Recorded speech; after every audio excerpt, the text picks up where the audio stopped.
एक दिन एक जादुई दुनिया में जहां हर तरफ सब्ज मैदान और चमकती हुई रोशनी थी, बेला नामी एक नन्ही परी रहती थी। बेला के सुनहरी बाल और चमकदार आंखें थीं और वो हमेशा नए राज तलाश करने में दिलचस्पी रखती थी। बेला ने अपनी दादी से खुफिया पर उनकी कहानी सुनी थी। ये वो पर थे जो किसी भी परी को बेइंतहा ताकत और खुशी दे सकते थे, लेकिन ये राज एक पुरअसरार जंगल में छुपे हुए थे। एक दिन बेला खेलते हुए एक बड़े बलूत के दरख्त के पास पहुंची। दरख्त के तने में एक खोखली जगह थी जहां इसे एक पुराना नक्शा मिला। नक्शा हल्की रोशनी दे रहा था और उस पर एक रास्ता बना हुआ था जो खुफिया परों तक जाता था। बेला की आंखें चमक उठीं और उसने फैसला किया कि वो ये मुहिम शुरू करेगी। नक्शा लेकर बेला अपनी मुहिम पर निकल पड़ी।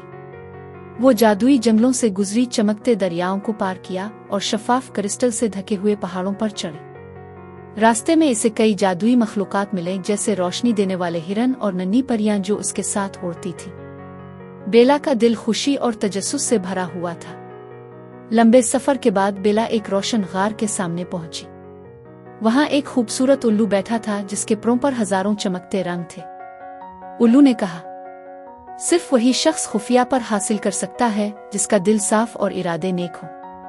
बेला की नेक दिल्ली और हिम्मत देखकर उल्लू ने इसे खुफिया पर अता किए। ये पर हजारों रंगों में चमक रहे थे और उनसे जादुई रोशनी निकल रही थी। जब बेला ने ये पर पहने तो इसे महसूस हुआ कि इसमें एक नई ताकत और खुशी आ गई है। परों की मदद से बेला एक पोशीदा दुनिया में पहुंच गई। ये दुनिया जादुई मखलूकात और खुशियों से भरी हुई थी। हर तरफ परियां नाच रही थीं, दरख्त रोशनी से चमक रहे थे और पानी के चश्मे मौसीकी की तरह बह रहे थे। बेला अपने जादुई तजुर्बात के साथ अपने गांव वापस आई। अब उसके पास वो पर थे जो इसे हमेशा खुशी दे सकते थे। बेला ने अहद किया कि वो अपने राज दूसरों के साथ बांटेगी और अपनी दुनिया को खुशियों से भर देगी। बेला की जुस्तजू और नेकदिली ने इसे खुफिया पर अता किए, जो इसकी और उसकी दुनिया की खुशी का जरिया बन गए। ये कहानी हमें सिखाती है कि सच्चे दिल और नेक इरादों से बड़ी कामयाबी हासिल की जा सकती है।